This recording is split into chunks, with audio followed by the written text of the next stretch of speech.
Bem-vindos ao Partitura da História. Salut! Aujourd'hui, nous allons parler de Louis XIV, un roi de France. Il avait une vie très intéressante et controversée. Vois maintenant. No início do século XVII, o rei da França chamava-se Luís XIII e ele era casado com Ana da Áustria. Após 23 anos de casado, eles tiveram le premier fils de France, ou seja, o primogênito da França, seu primeiro filho, Luís XIV. 2 anos depois, em 1640, nasceu o segundo filho do casal, Filipe I. Uma curiosidade é que ele nasceu um dia antes do aniversário de sua mãe, em 21 de setembro. Luís XIII era o rei da França, mas ele dependia muito politicamente do seu primeiro-ministro, o cardeal Richelieu. Richelieu tinha um grande amigo italiano chamado Mazarin, que um dia faria um grande papel na história da França.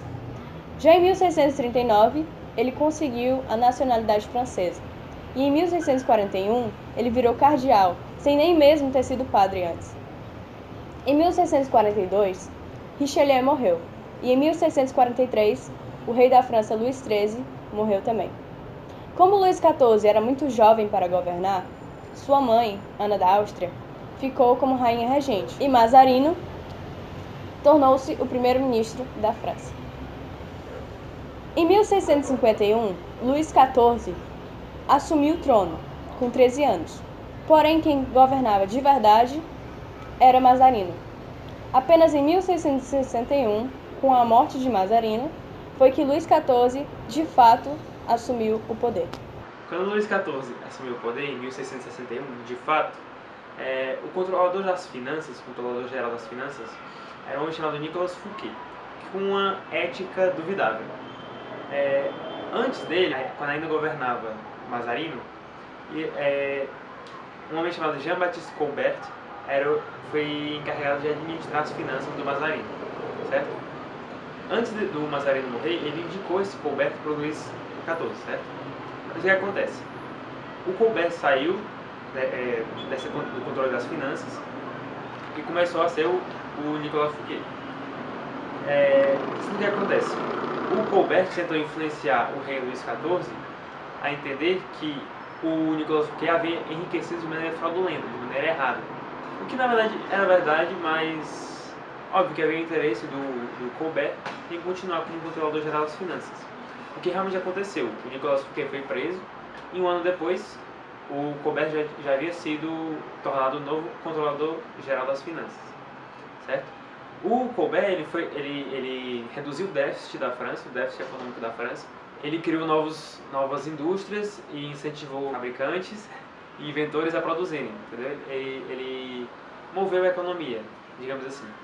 E ele foi tão influente assim na economia que as suas ideias, assim, no conjunto, né, são chamadas de colbertismo, que são os princípios que são, entre aspas, os predecessores do mercantilismo, certo? Pronto. E essa foi uma questão mais econômica. No campo da questão religiosa, houve uns problemas porque, justamente por causa que o poder do Luís XIV era muito grande, né? E alguns, até com aquela ideia do direito divino, do reinado, como um bispo mesmo católico chamado Jacques Bossuet, eles às vezes aumentavam demais esse poder, atrapalhando coisas que a igreja deveria ordenar, né?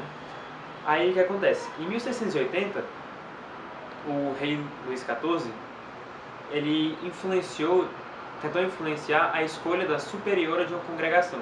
A congregação das religiosas de São Pedro Fourier estavam tentando eleger legitimamente, né, a sua superiora, e o rei Luís XIV decidiu intervir, dizendo que iria colocar outra superiora de outra ordem, uma pessoa que elas não iriam eleger.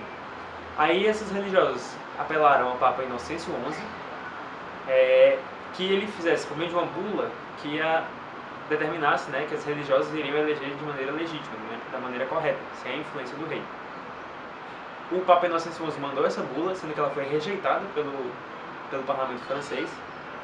E esses foram os principais atritos, né? E aí, em 1681, um ano depois disso, o rei Luís XIV convocou várias pessoas do clero para se reunirem E dessas reuniões aí, com as ideias de alguns dos religiosos, né, surgiu a ideia galicana. Galicana vem de Gália, que era o nome que se dava à França antigamente, certo? Bom, o que esses galicanos diziam? Liderados principalmente por esse bispo Jacques Bossuet, né? Eles diziam que o Papa ele deveria obedecer às leis, à Constituição do galicanismo. Que Constituição? Que texto eles tinham? Dessas reuniões, que duraram de 1681 até 82, houve a declaração do clero galicano. Obviamente que não eram todos do clero que concordaram com essas ideias, né? Entre outras coisas, eles diziam que um concílio da igreja era maior do que um papa, ou que um papa não deveria opinar em ideias temporais, né? Isso era um ponto que caberia apenas ao rei governar, né? Dando poder demais ao rei.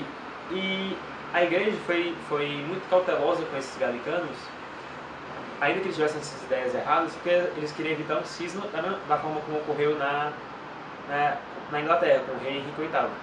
Só muito tempo depois, no século XIX, no Concílio Vaticano I, que a igreja condenou como heresia, assim, corretamente, né, após passar um tempo, esse momento de euforia do galicanismo, que era uma tendência separatista, porque não ocorreu uma separação de fato, até pelo menos no século XIX, né, quando foi condenado como heresia claramente. E também era difícil que na época ocorresse um cisma, porque o próprio Luís XIV tinha uma fé muito firme. Essa foi a questão do galicanismo. Esse foi o primeiro vídeo da nossa série sobre Luís XIV. Cuidado que vai ter a parte 2, hein? Esperem. Espero que vocês tenham gostado e obrigado por assistirem. Tchau!